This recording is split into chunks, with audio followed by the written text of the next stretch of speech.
வணக்கம். உலகம் யாவையும் தாமுளவாக்கலும் நிலைபெறுத்தலும் நீக்கலும் நீங்களா அழகிலா விளையாட்டுடையார் அவர் தலைவர் அன்னவர்க்கே சரண் நாங்களே.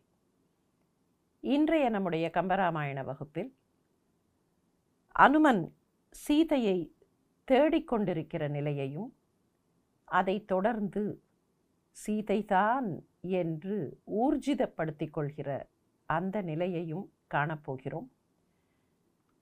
காட்சிப்படலம் தொடர்கிறது. சீதை அரக்கிமார்களுக்கு இடையே அமர்ந்திருக்கிறாள். கவிச்சக்கரவர்த்தி இந்த காட்சியை வர்ணிக்கிற வகையில் சில பல நாடகங்களையே நடத்திவிடுகிறார். அசோகவனம் என்கிற அந்த சோலையை அனுமன் நெருங்கியிருக்கிறான். தொடக்கத்திலேயே சொல்லிவிட்டார், அனுமன் இந்த சோலைக்குள் புகுந்திருக்கிறான். இந்த தருணத்தில் அங்கே என்ன நடக்கிறது என்பதை சொல்லுவாம். அப்படியானால் அனுமன் அதை பார்க்கவில்லை, இன்னமும் அனுமன் வாயிலாக சொல்லவில்லை, கவிக்கூற்றாக சொல்லிக் கொண்டிருக்கிறார்.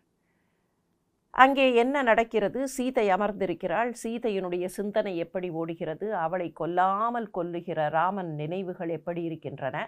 இவற்றையெல்லாம் வர்ணித்த பின்னர் மற்ற அரக்கிமார்கள் உறங்கி போய்விட அருகிலே இருக்கிற திரிசடை, சீதைக்கு துணையாக இருக்கிற விபீஷ்ணன் மகள், அந்த விபீஷ்ணன் மகளான திரிசடை தான் கண்ட கனவுகளை சீதைக்கு சொல்கிறாள். அதற்கு முன்பாக சீதை திரிசடை மாத்திரம் விழித்திருக்கிறாள் என்பதை பார்த்துவிட்டு அவள் நல்லவள் என்பதனாலும் இத்தனை நாட்கள் அந்த அரக்கிமார்களுக்கு இடையிலே இருக்கிற தன்னை பாதுகாப்பாக அவ்வப்போது பேச்சு கொடுத்து பார்த்து கொள்பவள் என்பதனாலும் அவளிடத்தில் பேசினால் தனக்கொரு ஆதரவு கிட்டும் என்பதனாலும் பேசுகிறாள்.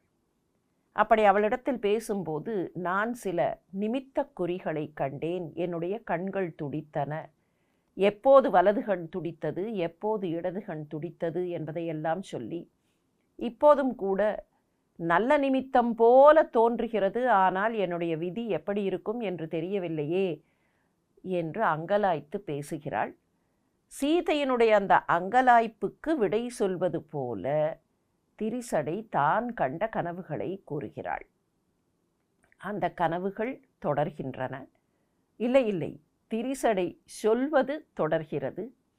பிடிமதம் பிறந்தன பிறங்கு பேரியும் இடியன முழங்குமால் இரட்டல் இன்றியே, தடியுடை முகிற்குலம் இன்றி தா இல் வான் வெடிபட அதிருமால் உதிரும் மீன் எலாம். அவள் என்ன சொல்கிறாள்? பிடி மதம் பிறந்தன. பிடிகளான பெண் யானைகள், ஆண் யானைகளுக்குத்தான் மதம் பிடிக்கும், ஆனால் பெண் யானைகளுக்கு மதம் பிடிக்காதே. என்ன நடந்தது தெரியுமா? நான் பார்த்த அந்த கனவில் பெண் யானைகள் மதம் பிடித்து அலைந்தன.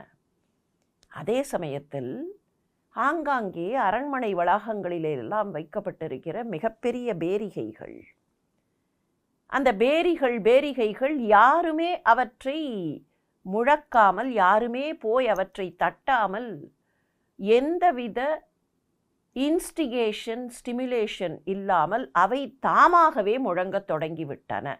இரட்டல் என்பது தட்டுதல் அல்லது முழங்குதல், அவையின்றி அவை தாமாகவே முழங்குகின்றன. தடியுடை முகிற்குலம் இன்றி, மின்னல் இருக்கிற மேகக்கூட்டம் இல்லாமல், தா இல் வான், குற்றமில்லாத வான் என்றுதான் பொருள். ஆனால் அந்த வான் இப்போது என்ன செய்தது தெரியுமா? அந்த குற்றமில்லாத வான், வானத்திலே மேகக்கூட்டம் இருந்தால் மேகம் முழங்கும், மேகம் அதிரும், இடி இடிக்கும். இங்கே என்ன ஆயிற்று தெரியுமா? வானத்தில் மேகக்கூட்டமே இல்லை, ஆனால் வானம் திடீரென்று இடி இடித்தது, வெடிபட அதிருமால். அப்படியே வெடிச்சத்தம் போல மிகப்பெரிய இடி. அது மாத்திரமில்லை, வானத்திலே இருக்கிற நட்சத்திரங்கள் எல்லாம் கீழே விழுந்தன. உதிரும் மீன் எலாம். வில் பகல் இன்றியே இரவு விண்டு அற எல் பகல் எரித்துளது என்ன தோன்றுமால். பகல் இன்னமும் வரவே இல்லை. நான் கனவிலே பார்த்தபோது பகல் நேரம் வரவே இல்லை. ஆனால் இரவையே அப்படியே இருட்டில்லாமல் செய்வது போல எங்கேயோ வெயில் கொதிப்பது போல கொதித்தது. பகல் வராமல் வெயில் கொதிப்பது போல கொதித்தால் என்ன பொருள்? இயற்கைக்கு மாறாக ஏதோ நடக்கிறது. சாதாரணமாக நிகழக்கூடியவை இல்லாமல் அசாதாரணமாக ஏதோ நடக்கிறது. மல்பக மலர்ந்த தோள் மைந்தர் சூடிய கற்பக மாலையும் புலவு காலுமால். மல்யுத்த வீரர்கள், மிகச்சிறந்த வலிமை மிக்க மல்யுத்த வீரர்கள் இங்கே இருப்பவர்கள் இந்த இலங்கை மாநகரத்தில். ஆனால் அவர்கள் அணிந்திருக்கிற கற்பக மாலையெல்லாம் அப்படியே வாடி சுருங்கி போய்விட்டது. எனவே தீய நிமித்தங்கள், நல்ல நிமித்தங்கள் இல்லாமல் தீய நிமித்தங்கள் நிறைய நான் என்னுடைய கனவில் கண்டேன் என்று சீதைக்கு சொல்கிறாள். அரக்கர் நாட்டுக்கு தீய நிமித்தங்கள் என்றால், அதுவும் தன்னை தூக்கி கொண்டு வந்தவனுடைய நாட்டில் இப்படிப்பட்ட தீய நிமித்தங்கள் என்றால் அவனுக்கு தீங்கு வரப்போகிறது, அந்த நாட்டுக்கு தீங்கு வரப்போகிறது என்று சீதைக்கு ஆறுதல் கிடைக்கும் இல்லையா? அதற்காக இவற்றையெல்லாம் சொல்கிறாள். திரியுமால் இலங்கையும் மதிலும் திக்கலாம் எரியுமால் கந்தர்ப்ப நகரம் எங்கனும் தெரியுமால் மங்கள கலசம் சிந்தின விரியுமால் விளக்கினை விடுங்குமால் இருள். என்ன நடந்தது தெரியுமா அந்த கனவில்? இலங்கை நகரம், அந்த இலங்கைக்கு எத்தனை மதில் ஏற்கனவே பார்த்திருக்கிறோம் இல்லையா? புறமதில், இடைமதில், அகமதில் என்று இத்தனை மதில் சுவர்கள் கொண்ட இலங்கை. 700 யோஜனை தூரம் உள்பரப்பு உள் சுற்றளவு கொண்ட இலங்கை. ஆனால் என்ன நடந்தது தெரியுமா? இலங்கையும் அதனுடைய மதிர்ச்சுவர்களும் அப்படியே இங்கேயும் அங்கேயும் கலந்து மொத்தமாக ஒரு குழப்பம் போல அவை நிலை குலைந்து போயின, சுழன்று போயின. அப்படியே சுத்துற மாதிரி இருக்கு. மொத்தமாக இலங்கை சுற்றுகிறது அந்த கனவில். இலங்கையும் மதிலும் திரியுமால் திக்கெல்லாம் எரியுமால். இலங்கையை சுற்றி இருக்கிற 8 திக்குகளும் அப்படியே பற்றி எரிந்தன. எங்கே இருந்து நெருப்பு வந்தது தெரியாது, ஆனால் அவை பற்றி எரிந்தன. கந்தர்ப்ப நகரம் எங்கனும் தெரியுமால். பார்க்கிற இடத்திலே எல்லாம் கந்தர்ப்ப நகரம் தெரிந்தது. அது என்ன கந்தர்ப்ப நகரம்? நிமித்த சாஸ்திரத்தில் இவையெல்லாம் கூறப்பட்டிருக்கின்றன. வானத்திலே இருக்கிற மேகங்கள் ஒரு நகரத்தை போன்ற வடிவத்தை கொண்டால் அதற்கு கந்தர்ப்ப நகரம் என்று பெயர். வானத்தில் இருக்கிற மேகங்களை சில சமயத்தில் பார்த்து அதோ ஒரு தாத்தா உட்கார்ந்திருக்கிறார், அதோ ஒரு சின்ன குழந்தை சிரிக்கிறாள். அந்த மேகங்கள் தங்களை உருமாற்றிக்கொண்டே இருக்கும்போது, அந்த மேகத்தினுடைய ஷேப் மாறும்போது, அந்த ஷேப் நமக்கு ஏதோ யாரோ உட்கார்ந்திருப்பது போல, யாரோ சிரிப்பது போல, யாரோ கண்ணாடி அணிந்திருப்பது போல எல்லாம் தெரியும் இல்லையா? அதுபோல வானத்திலே இருக்கிற மேகக்கூட்டங்கள் எல்லாம் மொத்தமாக சேர்ந்து ஒரு நகரம் போன்ற அமைப்பை, அது பெரிதாக இருக்கும், அப்படி ஒரு நகரம் போன்ற அமைப்பை தோற்றுவிக்கும் என்றால் அதற்கு கந்தர்ப்ப நகரம் என்று பெயர். சாதாரணமான காலகட்டத்தில் கந்தர்ப்ப நகரம் தோன்றுவது இல்லை. எனவே கந்தர்ப்ப நகரம் தோன்றி இருக்கிறது என்றால் அது எங்கே தோன்றி இருக்கிறதோ, எந்த பகுதியில் அந்த கந்தர்ப்ப நகரம் தோன்றி இருக்கிறதோ அந்த பகுதிக்கும் அந்த நாட்டுக்கும் அந்த மன்னனுக்கும் ஆபத்து என்று கணக்கு. இவள் சொல்கிறாள், நான் என்னுடைய கனவிலே கந்தர்ப்ப நகரத்தை பார்த்தேன். இலங்கையை சுற்றி எல்லா இடத்திலேயும் கந்தர்ப்ப நகரம். கந்தர்ப்ப நகரம் எங்கனும் தெரியுமால். ஏதோ ஒரு சிறிய பகுதியில் மாத்திரம் அல்ல, இலங்கையிலிருந்து பார்க்கும்போது எல்லா இடத்திலேயும் கந்தர்ப்ப நகரம் தெரிந்தது. அப்படியானால் இலங்கை நாட்டுக்கு ஆபத்து. மங்கள கலசம் சிந்தின விரியுமால். கலசங்கள், மங்களமாக வைக்கப்பட்ட கலசங்கள் எல்லாம் அப்படியே வாயை திறந்து தமக்குள்ளே இருக்கிற புனித நீரை கொட்டின. விரியுமால் என்பது அந்த வாய் விரிந்து உள்ளுக்குள்ளே இருக்கிற நீர் சிந்தியது. மங்கள கலசம் புனித நீரை கொண்டு இருக்க வேண்டும். அந்த புனித நீர் கொட்டலாகாது. உள்ளுக்குள்ளே இருக்கிற புனித நீரோடு இருந்தால்தான் அது மங்கள கலசம், இல்லை என்றால் வெற்று கலசம். நீர் இல்லாமல் வைக்கப்படக்கூடிய கலசம் வெற்று கலசம், அது மங்களமானது இல்லை. அதனாலே தான் வீடுகளிலே கூட ஒரு சொம்போ கலசமோ இருந்தால் அதை கவிழ்த்து வைக்கக்கூடாது என்பார்கள். அது கவிழ்க்கப்படுகிற நேரம் குறிப்பிட்ட காலகட்டங்களில் மட்டும்தான். மங்களமான நிகழ்ச்சிகள் நடக்கும்போது அதை கவிழ்த்து வைப்பதில்லை. அதே போல அதை வெற்றாக வைப்பதும் இல்லை. அதிலே நீர் ஊற்றி அது புனிதமாக வைக்கப்பட வேண்டும். அப்படி மங்கள கலசமாக புனித நீர் வார்க்கப்பட்டிருக்கிற அந்த கலசங்கள் இப்போது தாங்களே வாயை திறந்து அப்படியே தங்களுக்குள்ளே இருக்கிற நீரை கொட்டிவிட்டன. மங்கள கலசம் சிந்தின விரியுமால், விளக்கினை விழுங்குமால் இருள். இருட்டு எல்லா இடத்திலேயும் பரவி வெளிச்சத்தை எல்லாம் விழுங்கிவிட்டது. பாருங்கள் எவ்வளவு கான்ட்ராஸ்ட். அந்த கனவுல ஒரு சமயத்தில் எப்படி தெரிஞ்சுது? இரவு நேரம்தான். இரவு தூங்கி கொண்டே இருந்தவர்கள் எழுந்து பார்க்கும்போது திடீர்னு பார்த்தா வெயில் மாதிரி வெப்பமாக இருக்கிறது. பகல் வரவே இல்லை.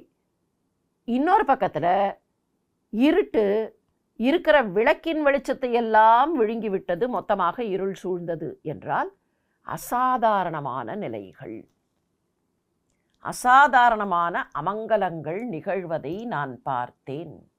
இப்படிப்பட்ட அமங்கலங்கள் இந்த நாட்டுக்கு ஏதோ கேடு வரப்போகிறது என்பதை காட்டுகின்றன. Trijata is attempting to instill confidence and faith in the mind of Sita. இதெல்லாம் நான் என்னுடைய கனவில் பார்த்தேன். Not merely attempting to instill faith. தன்னுடைய கனவை சொல்லி இந்த கனவு வந்தது என்றால் இந்த நிமித்தங்களை வைத்து பார்க்கும்போது இந்த நாட்டுக்கு ஏதோ கேடு வரப்போகிறது. அந்த கேடு ராவணனை அழிக்கப் போகிறது என்பதாக அவள் சொல்கிறாள். தோரணம் முறியுமால் துளங்கி, சூழிமால் வாரணம் முறியுமால் வலத்த வாழ் மறுப்பு, ஆரண மந்திரத்து அறிஞர் நாட்டிய பூரண குடத்து நீர் நரலின் பொங்குமால். துளங்கி தோரணம் முறியும். துளங்குதல்னா அப்படியே நடுங்குதல்னு அர்த்தம்.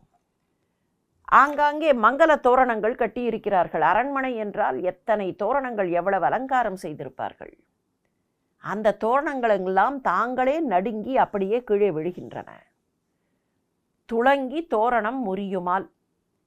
சரி, யானைகள் இருக்கின்றனவே, பெரிய யானைகள். சூழிமால் வாரணம். சூழிமால் வாரணம் என்றால் நெற்றிப்பட்டம் கட்டிக்கொண்ட, முகப்படாம் கட்டிக்கொண்ட யானைகள். சூழி என்பது முகப்படாம். அந்த முகப்படாம் கட்டிய யானைகள் காரணமே இல்லாமல், எந்த விதமான தூண்டுதலும் இல்லாமல் தாங்களே நடுங்கி அவற்றினுடைய அந்த தந்தங்கள் தாமே உடைகின்றன. யானைகள் நடுங்குவதற்கு காரணம், தந்தம் திடீரென்று உடைந்தால் காரணமே இல்லாமல் உடைகிறது. எங்கேயும் இடிபடவில்லை, யாரும் இடிக்கவில்லை, எந்த காயமும் இல்லை. ஆனால் நல்ல வலிமையாக இதுவரைக்கும் இருந்த தந்தங்கள். வலத்த வாழ் மறுப்பு. வெண்மையான நல்ல வலிமையுள்ள தந்தங்கள். அப்படின்னா என்ன? ஆட்டம் கண்ட தந்தங்கள் இல்லை. சின்ன குழந்தைக்கு நேற்று வரை ஆடிக்கொண்டிருந்த ஒரு பல் கீழே விழுகிறது என்றால் அது வேறு. அது ஏற்கனவே ஆடிக்கொண்டிருந்தது. காயம்பட்டு விழுகிறது என்றால் அது வேறு. ஆனால் காரணமே இல்லாமல் இங்கே தந்தங்கள், யானையினுடைய நல்ல வலிமையான தந்தங்கள். வலத்த வாழ் மறுப்பு. வெள்ளை வெளேர் என்று இருக்கிற அந்த வலிமையான தந்தங்கள் காரணமே இல்லாமல் முறிந்து கீழே விழுகின்றன. இந்த யானைகள் வயதான யானைகள் என்றோ நோயுற்ற யானைகள் என்றோ கூட சொல்ல முடியாது. நோயுற்ற யானை, அதனால் அதனுடைய தந்தம் விழுந்தது அப்படின்னு சொல்ல முடியாது. ஏன்னா முகப்படாம் கட்டப்பட்ட யானைகள் என்றால் மங்கள நிகழ்வுகளுக்கு வேண்டிய யானைகள், கோயில்களுக்கு வேண்டிய யானைகளை நோயில்லாமல் பார்த்து தேர்ந்தெடுத்துத்தான் முகப்படாம் கட்டியிருப்பார்கள். நோய்வாய்ப்பட்டு இருக்கிற யானைக்கு முகப்படாம் கட்டி இருக்கப்படாது. அப்படியானால் சூழிமால் கட்டப்பட்ட, முகப்படாம் கட்டப்பட்ட, நெற்றிப்பட்டம் கட்டப்பட்ட யானைகள் இப்போது தங்களுடைய தந்தங்கள் முறிந்து நடுங்கிக் கொண்டு நிற்கின்றன. ஆரண மந்திரத்து அறிஞர் நாட்டிய பூரணகுடம். நல்ல முறையாக வேதம் தெரிந்த, வேத நெறியில் சான்றோர்களாக இருக்கிற, வேதம் வல்ல சான்றோர்கள், அவர்கள் மந்திரம் சொல்லி, ஆரண மந்திரம், நல்ல மாலையாக இருக்கிற மந்திரங்கள், மந்திர மாலைகளை சொல்லி அபிமந்திரம் செய்து வைத்திருக்கிற புனித நீர். கலசங்களிலே வைத்திருக்கிற அந்த புனித நீர், பூரண பொற்குடம் என்பார்களே, அந்த பூரண பொற்குடம் எப்படிப்பட்டது என்றால் வேதம் சொல்லி அபிமந்திரம் சொல்லப்பட்ட அந்த நீர். ஆரண மந்திரத்து அறிஞர் நாட்டிய பூரண குடம் நீர் நரலின் பொங்குமால். அந்த பூரண குடத்தில் இருக்கிற நீர் என்ன ஆயிற்று?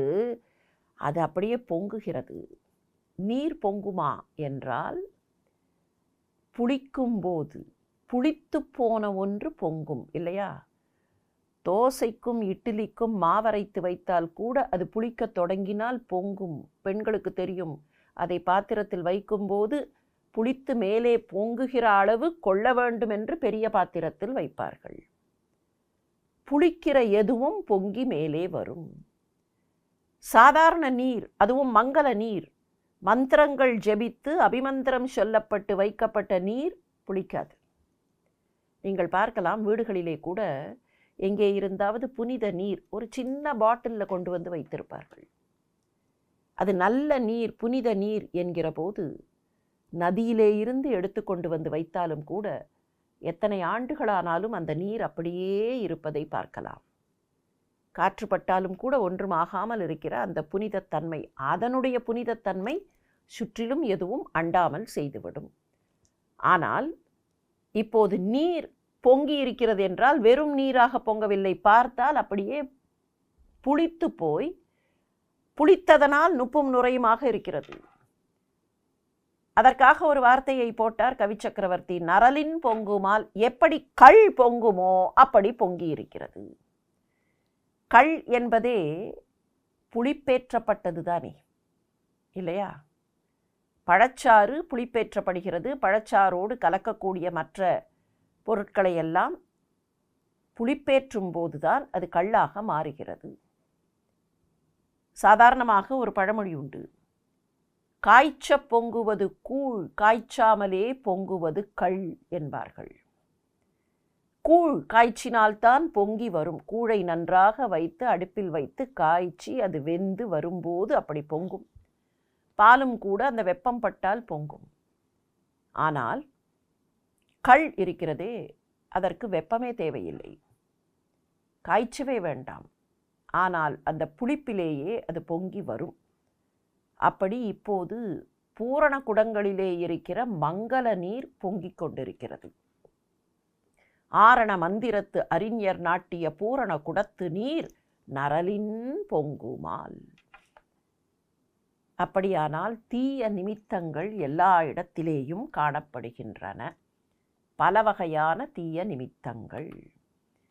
விண்தொடர் மதியினை பிளந்து மீன் எழும், புண்தொடர் குருதியின் பொழியுமால் மழை, தண்டொடு திகிரி வாழ் தனு என்று இன்னன, மண்டு அமர் புரியுமால் ஆழி மாறு உற. இது மாத்திரமில்லையம்மா, இன்னமும் கேள் என்று சொல்கிறாள். என்ன நடக்கிறது? ஆகாயத்திலே இருக்கிற நட்சத்திரங்கள் நடுவிலே நிலவை கிழித்து கொண்டு மேலே வருகின்றன. நிலவு இருக்கிறது, நிலவை கிழித்து கொண்டு வர முடியுமா? நிலவு இருக்கிறது, நட்சத்திரம் இருக்கிறது என்றால் சில நேரங்களில் நட்சத்திரத்தினுடைய பாதை அந்த பக்கமாக இருந்தால் கண்ணுக்கு மறைந்து போகுமே தவிர அந்த நிலவை கிழித்து கொண்டு அது வராது. விண்தொடர் மதியினை பிளந்து மீன் எழும். நிலவையே கிழித்து கொண்டு, நிலவை பிளந்து கொண்டு மீன் வருகிறது என்றால் அதுவும் சரியான செய்கை இல்லை. புண்தொடர் குருதியின் பொழியுமால் மழை, ஏதோ தொடர்ந்து அப்படியே காயம் இருந்து அந்த காயத்திலேருந்து ரத்தம் கொட்டுற மாதிரி மழை குருதி மழையாக பெய்கிறது. இப்போதெல்லாம் அமில மழை என்று சொல்கிறோம். ஆனால் வானத்து மேகங்களிலே இருந்து இரத்த மழை பெய்கிறது, குருதி மழை பெய்கிறது. புண் தொடர் குருதி, எங்கேயோ கொஞ்சம் இல்லை, 1-2 ரெட்டிஷ் ஸ்ட்ரீக் இல்லை, அப்படியே இரத்தமாக கொட்டுகிறது. தொடர்ந்து இருக்கிற காயங்களிலே இருந்து இரத்தம் கொட்டிக்கொண்டே இருந்தால் எப்படி இருக்குமோ அப்படி வெள்ளமாக இரத்தம் கொட்டுகிறது. புண்தொடர் குருதியின் பொழியுமால் மழை, தண்டொடு திகிரி வாழ் தனு என்று இன்னன. இவையெல்லாம் என்ன? தண்டு, திகிரி, வாழ், தனு. தனு என்பது தனு, தனுஷ் என்று சொல்கிறோமே, வில். வில்லும் வாளும் சக்கரமும். அதே போல தண்டு, இந்த இடத்தில் தண்டு என்பதற்கு கதை என்றும் கூட சொல்லுவார்கள். ஏனென்றால் நீளமாக அதற்கு பின் உருண்டையாக இருக்கக்கூடியது, அல்லது தண்டம் என்கிற ஒரு கோலாக கூட இருக்கலாம். கதைக்கும் இந்த பெயர் பொருந்தி வரும் என்பதனால் பலவிதமான ஆயுதங்கள், நீண்ட கோல்கள், கதைகள், சக்கரங்கள், வாள், வில், அம்பு இவையெல்லாம் யாருமே இல்லாமல் தாங்களே தங்களுக்குள் சண்டை போட்டுக் கொள்ளுகின்றன. எந்த அளவுக்கு என்றால் கடல் சத்தம் கேட்கும்படியாக இல்லை, கடலின் ஆரவாரத்தை விஞ்சும்படியாக சண்டை போடுகின்றன. ஆழி மாறு உற, கடலோடு கடல் ஓசையோடு மாறுபட்டு இவற்றின் ஓசை பெரியதாக கேட்கிறது. இந்த ஆயுதங்கள் தங்களுக்குள்ளேயே சண்டை போட்டு கொண்டுகின்றன. எல்லாம் இயற்கைக்கு மாறாக, இயற்கை இறந்த காட்சிகளாக அவள் பார்த்திருக்கிறாள். இப்படியெல்லாம் நடக்குமா? ஆயுதங்கள் தங்களுக்கு தாங்களே சண்டை போட்டுக் கொள்ளுமா? பார் சீதை, இப்படியெல்லாம் நான் என்னுடைய கனவில் கண்டேன். மங்கையர் மங்கலத்தாலி மற்றையோர் அங்கையின் வாங்குனர் எவரும் இன்றியே கொங்கையின் வீழ்ந்தன குறித்த ஆற்றினால் இங்கு இதின் அற்புதம் இன்னும் கேட்டியால். மங்களமான பெண்கள் அவர்கள் கட்டியிருக்கக்கூடிய மங்களத்தாலி, அது எந்த காரணமும் இல்லை, அவர்களும் அதை இழுக்கவில்லை, வேறு யாரும் கையில் வாங்கவும் இல்லை, வேறு யாரும் பிடித்து இழுக்கவும் இல்லை. அவை தாமாக அருந்து அவர்களின் மார்புகளில் விழுகின்றன. மற்றையோர் அங்கையின் வாங்குனர், இதற்கு பலவிதமாக பொருள் காணலாம். ஒருவேளை ஊடல் காலத்தில் 2 பேரும் கணவனும் மனைவியும் ஊடியிருந்துவிட்டு பின்னர் கூடல் வரும்போது அவர்களுக்குள்ளே இருக்கக்கூடிய அந்த பொய்க்கோபம் அல்லது அந்த சண்டையினுடைய விளைவாக கணவனே கூட அதை பற்றி இழுத்து விடலாம், வேண்டுமென்றே இல்லை. ஆனால் இருவருக்குள்ளேயும் இருக்கிற அந்த கூடல் நேரத்தில் அவனே அந்த தாலியை இழுத்து விடுவதற்கு வாய்ப்பு உண்டு. அப்படி ஒரு விளக்கம் காண்கிறார்கள் சில பேர் அங்கையின் வாங்குனர். சில நேரங்களில் அமங்கலமான நிகழ்வுகள் நடந்திருக்கும் போது வேறு யாராவது அந்த பெண்ணின் தாலியை இழுப்பார்கள். இது 2 எக்ஸ்ட்ரீம். கையிலே வாங்குவார்கள். அந்த பெண்ணின் மங்கள அணிகள் நீக்கப்படும் போது யாராவது கையில் வாங்குவார்கள். இந்த 2 எக்ஸ்ட்ரீமில் நடந்தது இது கூட இல்லை. ஒரு சின்ன குழந்தை இருக்கிறது ஒரு தாய்க்கு என்று வைத்துக்கொள்வோம். அந்த குழந்தை தாயின் மடியிலே உட்கார்ந்து கொண்டு விளையாடும் போது அவளுடைய தாலி சங்கிலியை பிடித்து இழுக்கும். சில நேரத்தில் சொல்லுவார்கள், மூத்த பெண்மணிகள் இருந்தால் பொட்டை அழிக்க பொங்கு தாலியை இழுக்க என்பார்கள். அந்த குழந்தைக்கு ஏதோ கலர்லாம் ரொம்ப அப்பத்தான் புதுசாக பார்க்குற ஒரு குழந்தை அம்மாவினுடைய நெத்தியில் போட்டு இருந்தால் அதை அப்படி கையால் அழிக்கும். அந்த காலத்தில் குங்குமம் வைத்திருந்தார்கள் என்றால் அதை மிகச் சுலபமாக அப்படி கையை தொட்டு அழிக்கும். அதனாலே ஆசீர்வாதம் செய்யும் போது கூட பொட்டை அழிக்கவும் பொங்கு தாலியை இழுக்கவும் நீ நன்றாக இருக்க வேண்டும் என்று புது மருமகளை பல நேரங்களில் ஆசீர்வாதம் செய்வார்கள். என்ன அர்த்தம்? உனக்கு சீக்கிரமே ஒரு மகப்பேறு உண்டாக வேண்டும். இப்போ இந்த 3 காட்சியுமே இல்லை. ஒரு கணவன் மனைவிக்கு இடையிலே இருக்கிற அன்பு, அந்த அன்பின் விளைவாக பிறக்கிற குழந்தை, அல்லது ஒருவேளை ஒரு அமங்கல நிகழ்வு, இப்படி எந்த காட்சியுமே இல்லாமல் அந்த பெண்ணுடைய தாலி யாருமே இழுக்காமல் தன்னாலேயே தெரித்து அது அருந்து கீழே விழுகிறது, அவளுடைய மார்பில் விழுகிறது. மங்கையர் மங்களத்தாலி மற்றையோர் அங்கையின் வாங்குனர் எவரும் இன்றியே கொங்கையின் விழுந்தன குறித்த ஆற்றினால். குறித்த ஆற்றினால் அவை தாமாகவே விழுகின்றன. ஒரு பெண்ணுடைய தாலி தாமாகவே அருந்து விழக்கூடாது. அதுவும் அவளுடைய மார்புகளில் அது விழக்கூடாது. அதனாலே தான் சில நேரங்களில் பார்க்கலாம், திருமண காலத்தில் கூட ஒருவேளை கை தவறி அந்த திருமணத்தில் 3 முடிச்சுகள் விடுவதற்கு முன்னால் ஒருவேளை அது கை தவறி கீழே விழுந்து விட்டால் என்பதற்காகத்தான் பிடித்து கொள்வார்கள். அது கட்டுவதற்கும் தாலி கட்டுவதற்கும் அது சுலபமாக இருக்கும். அந்த கயிறு பிடித்து கொள்ளப்பட்டால் அது எம்பாமல் இருக்கும். ஆனால் அதே நேரத்தில் அது தவறாக விழுந்துவிடக்கூடாது என்கிற முன்னெச்சரிக்கையும் உண்டு. மங்கையர் மங்களத்தாலி மற்றையோர் அங்கையின் வாங்குனர் எவரும் இன்றியே கொங்கையின் விழுந்தன. இதெல்லாம் சொல்லிட்டு திரிசடை இப்போ சொன்னா, இதின் அற்புதம் இன்னும் கேட்டியால், இதை விட இன்னமெல்லாம் இருக்கு சொல்கிறேம்மா நான் கண்ட கனவுகள். மன்னவன் தேவி அம்மயன் மடந்தை தன் பின் அவள் ஓதியும் பிறங்கி வீழ்ந்தன துணரும் சுடர் சுடக் கருக்கொண்டு ஏறிற்றால் இன்னல் உண்டு எனும் இதற்கு ஏது என்பதே. இதெல்லாம் கூட மற்றவர்களுக்கு நடந்தது. அதனால் ராவணனுக்கு ஆபத்தான்னு கேட்கலாம். ஆனால் ராவணனுடைய பட்ட மகிழ்ச்சி இருக்கிறாளே மயன் மடந்தை, மயனுடைய மகளாக இருப்பவள் மண்டோதரி. மன்னவன் பட்ட மகிழ்ச்சி மயனுடைய மகளான அந்த மண்டோதரி, அவளுடைய கூந்தல் பின் அவள் ஓதி, ஓதி என்றால் கூந்தல், அந்த கூந்தல் பிறங்கி வீழ்ந்தன, அது தன்னாலேயே அப்படியே அவிழ்ந்து தொங்க ஆரம்பித்தது. ஒரு பெண்ணுடைய கூந்தல் அவிழ்ந்து தொங்கக்கூடாது என்பதுதான் மரபு. பிரிந்து அவிழ்ந்து தொங்கக்கூடாது. அது பிறங்கி வீழ்ந்தது, தன்னாலேயே அவிழ்ந்து இப்படியும் அப்படியுமாக அலைந்து தொங்கியது. அது கீழே விழுந்தது அலங்கோலமாக. துன்னரும் சுடர் சுடக் கருக்கொன்று ஏறிற்றாள்.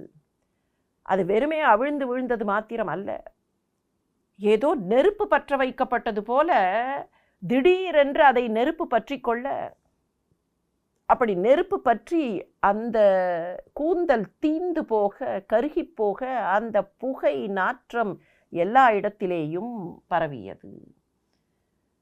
துன்னரும் சுடர் சுடச் சுருக்கொன்று ஏறிற்றால் என்றும் கூட இதற்கு பாடாந்திரம் உண்டு. கருக்கொண்டு என்று ஒரு பாடாந்திரம், சுருக்கொன்று என்று ஒரு பாடாந்திரம்.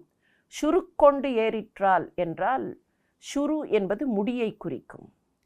நெருப்பு சுட முன்னாலே அது ஓதி என்று சொல்லப்பட்டிருப்பதனால் கருக்கொண்டு என்றால் நெருப்பு கொண்டு அது ஏறிற்று என்று பொருள் புரிந்து கொள்ளலாம். இரண்டாவது முறை சுருக்கொன்று என்று அதை எடுத்துக்கொண்டால் அந்த சுரு என்பது முடியை குறிக்க, முடியிலே நெருப்பு பற்றி அது எரிந்தது, அப்படியும் எடுத்துக்கொள்ளலாம். பின்னவள் ஓதியும் பிறங்கி வீழ்ந்தன துன் அரும் சுடர் சுட சுருக்கொண்டு ஏறிற்றால், சுருக்கொன்று ஏறிற்றால், கருக்கொண்டு ஏறிற்றால் என்று இப்படி பாடாந்திரங்கள் உண்டு. ஆனால் இந்த பாடாந்திரங்களுக்கெல்லாம் பொருள் அதுவேதான். இன்னல் உண்டு எனும் இதற்கு ஏது என்பதே. இதையெல்லாம் வைத்து பார்த்தால் அம்மா சீதை புரிந்துகொள், நிறைய துன்பம் ராவணனுக்கு வரப்போகிறது என்பதை புரிந்துகொள் என்று குறிப்பிடுகிற திரிசடை இன்னமும் சொல்கிறாள். என்றனள் இயம்பி வேறு இன்னும் கேட்டியால் இன்று இவன் இப்பொழுது இயைந்தது ஓர்கனா. நான் இன்னொன்னு சொல்கிறேன். என்ன சொல்கிறேன் தெரியுமா? இதெல்லாம் நான் ஏற்கனவே கண்ட கனவுகள். அவளால் அந்தந்த கனாக்களை அவ்வப்போதே சீதையினிடத்தில் சொல்லக்கூடிய வாய்ப்பு கிட்டியிருக்காது. அந்த காட்சியை கொஞ்சம் தெளிவாக புரிந்து கொள்ள வேண்டும். என்றைக்கோ பார்த்த கனவை இன்றைக்கு சொல்கிறாளா என்று கேட்கலாம். என்ன சிக்கல் அங்கே? சுற்றி இருக்கிற அரக்கிமார்கள் விழித்து கொண்டிருக்கும் போது திரிசடை ராவணனுக்கு ஆபத்து என்பது போன்ற விஷயங்களை ரொம்பவும் விவரமாக சீதையிடத்தில் பேச முடியாது. அந்த அரக்கிமார்கள் கவனிக்கவில்லை என்றால் சரி, கவனித்தால் இத்தனை அரக்கிகள் உட்கார்ந்து கொண்டிருக்கும் போது யாராவது ஒருத்தி கவனித்து விட்டால் திரிசடையை அங்கே இருந்து ராவணன் அகற்றி விடுவான். எனவே பார்த்துத்தான் அவள் பேச வேண்டி இருக்கும். பகலில் பக்கம் பார்த்தும் இரவில் அதுவும் இல்லாமலும் தான் அவள் பேச வேண்டி இருக்கும். எனவே சில நாட்களாக, வேண்டுமான்றால் 2-3 நாட்களாக அவள் கண்ட கனவுகளை எல்லாம் சேர்த்து வைத்து இப்போது சொல்கிறாள். அப்படி சொல்லும்போது இன்னொன்றும் சொல்கிறாள். வேறு இன்னும் கேட்டியால் இன்று இவன் இப்பொழுது இயைந்தது ஓர்கனா. நான் இன்னொன்று சொல்கிறேம்மா, இப்போ நீ என்னை எழுப்புறதுக்கு முன்னோட, நான் எழுந்து வந்து உங்ககிட்ட பேசுறதுக்கு முன்னோட ஒரு கனவு கண்டேன், அதையும் சொல்கிறேன். வன்துணை கோளரி 2 மாறியிலா குன்றிடை உழுவை குழு கொண்டு ஈண்டியே. இந்த பாட்டு குலகம் தொடர்கிறது. அடுத்த பாட்டு அப்படியே கண்டினியூ ஆகணும். வன்துணை கோள் அரி 2 பெரிய வலிமை மிக்க சிங்கங்கள். கோள் அரி 2ஆக, துணைன்னு சொல்லும்போது 2 அப்படிங்கிற 2ம் ஒன்றாக சேர்ந்து வருகிற, ஒன்றுக்கொன்று துணையாக ஒன்றுக்கொன்று இணையாக வருகிற என்று புரிந்து கொள்ளலாம். வன்துணை, இன்னொன்று வலிமைக்கு துணையாக இருக்கிற 2 சிங்கங்கள். வன்துணை கோளரி 2 மாறிலா குன்றிடை உழுவை. உழுவைனா புலி, நல்ல புலிக்கூட்டம். உழுவை குழு, நல்ல ஒரு அழகான புலிக்கூட்டத்தை அழைத்து கொண்டு, அந்த புலிக்கூட்டம் எப்படி? மாறியிலா குன்றிடை உழுவை, தனக்கு நிகர் சொல்ல முடியாத ஒரு பெரிய மலை போல இருக்கிற புலிகள், அப்படிப்பட்ட புலிகளின் கூட்டத்தை அழைத்து கொண்டு இங்கே வந்து, வன்துணை கோளரி 2 மாறிலா குன்றிடை உழுவை குழு கொண்டு ஈண்டியே வரம்பு இலா மதகரி உரையும் அவ்வனம்.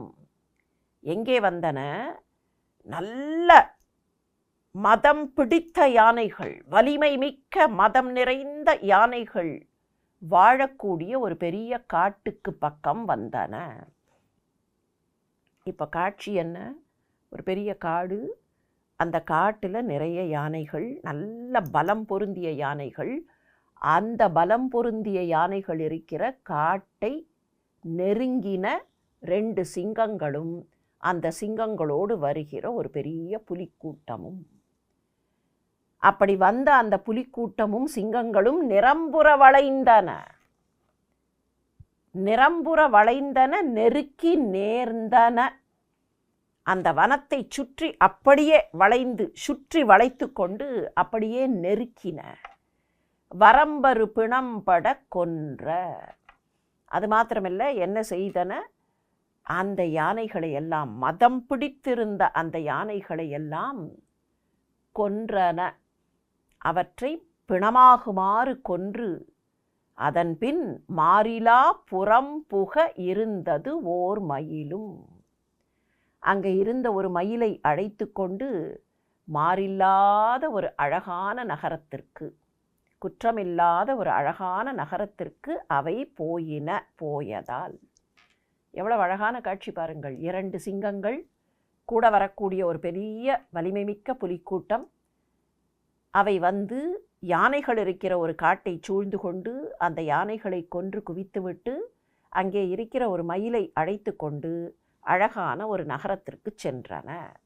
இதை நான் இப்போது நீ என்னை அழைப்பதற்கு முன்னோடு பார்த்தேன், என்னுடைய கனவில் பார்த்தேன். பெரியோர்களே, திரும்ப திரும்ப ஒன்றை பார்த்திருக்கிறோம். நம்முடைய காவியங்கள் எல்லாம் வெறும் கதையை சொல்லுவதற்காக இல்லை, அவை தர்மத்தை சொல்லுவதற்காக. கதை என்பது ஒரு முகாந்திரம்தான். முன்னாலே அந்த கதையை வைத்துக்கொண்டு, ஒரு ஃபகாட் அதை வைத்துக்கொண்டு உள்ளுக்குள்ளே இருக்கிற தர்மத்தை சொல்ல வேண்டும். யானை, புலி, சிங்கம் என்றெல்லாம் சொல்லும்போது அவற்றுக்கு இருக்கிற தன்மைகளை எடுத்துக்காட்டுகிற வழியில் அவற்றை சொல்வார்கள். இந்த காட்சியையே வைத்துக்கொண்டு பார்ப்போம். யானை புத்திசாலி, ஆனால் புத்திசாலித்தனத்தை தவறாக பிரயோகம் செய்யக்கூடிய திறன் கொண்டது. யானை மிகவும் இன்டெலிஜென்ட் தான்.